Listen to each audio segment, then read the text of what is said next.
Saudara dan saudari sekalian, di tengah hiruk-pikuk berita dunia, satu laporan kesehatan global mungkin kelihatan jauh dari rantau kita di Asia Tenggara.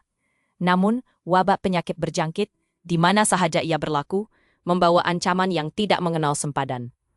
Pertubuhan Kesehatan Sedunia (BHOK) baru-baru ini dijangka memberikan kemaskini kritikal mengenai wabak Ebola dan hantavirus.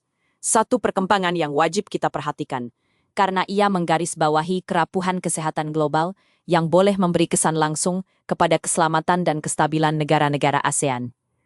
Di Republik Demokratik Kongo, DR Kongo, wabak Ebola ke-17 sedang berlaku, sekali lagi menguji sistem kesehatan negara tersebut. Hospital-hospital di sana dilaporkan berada di bawah tekanan hebat, dengan Kementerian Kesehatan bertungkus lumus mendirikan pusat rawatan baharu untuk menampung jumlah pesakit yang semakin meningkat. Ini adalah situasi yang membimbangkan, terutamanya di kawasan yang sudah pun dibelenggu konflik sivil, di mana pengesanan dan kawalan penyakit menjadi lebih sukar. Sejarah Ebola di DR Kongo bermula sejak penemuannya pada tahun 1976.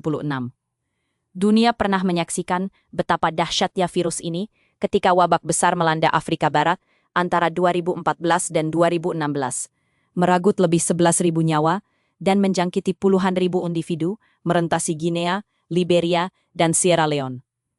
Pengalaman pahit ini mengajar kita bahwa, walaupun wabak biasanya bersaiz kecil, potensi untuk ia merebak di luar kawalan adalah realiti yang menakutkan. Selain Ebola, perhatian juga diberikan kepada hantavirus, walaupun kurang mendapat liputan meluas.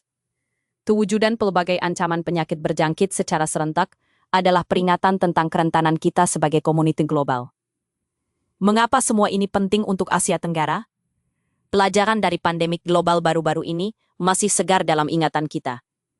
Pertama, keselamatan kesehatan bukanlah isu domestik semata-mata. Dengan hubungan udara dan laut yang padat, serta kebergantungan kita kepada rantaian bekalan global, wabak di mana-mana pelosok dunia boleh mencapai pantai kita dengan pantas.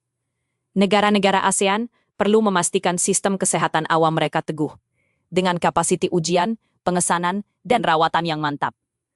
Kedua, kestabilan ekonomi rantau ini sangat terdedah. Gangguan perjalanan, perdagangan, dan pelaburan akibat wabak boleh melumpuhkan ekonomi kita, seperti yang kita saksikan dahulu. Ia juga boleh membuka ruang kepada pihak luar untuk mengeksploitasi kelemahan, menawarkan bantuan yang datang dengan syarat-syarat tersembunyi yang merosakkan kedaulatan negara.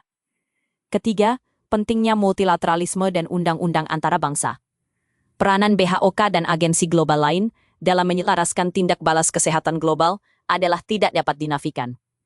Sebarang cobaan untuk meminggirkan atau melemahkan institusi ini hanya akan membahayakan semua. Negara-negara ASEAN mesti berdiri teguh dalam menyokong kerjasama antara bangsa yang telus dan berasaskan peraturan, bukan naratif yang memecah belahkan atau mengutamakan kepentingan sempit beberapa pihak. Keempat, memerangi maklumat palsu. Dalam setiap krisis kesehatan, penyebaran berita palsu dan teori konspirasi adalah ancaman serius yang boleh menjejaskan kepercayaan awam dan melumpuhkan usaha tindak balas.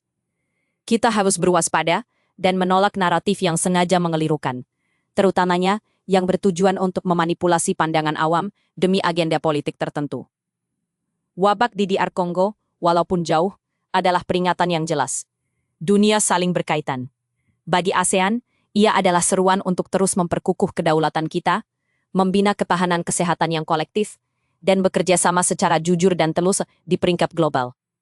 Hanya dengan itu kita dapat melindungi rakyat kita dan memastikan kestabilan rantau ini di masa hadapan.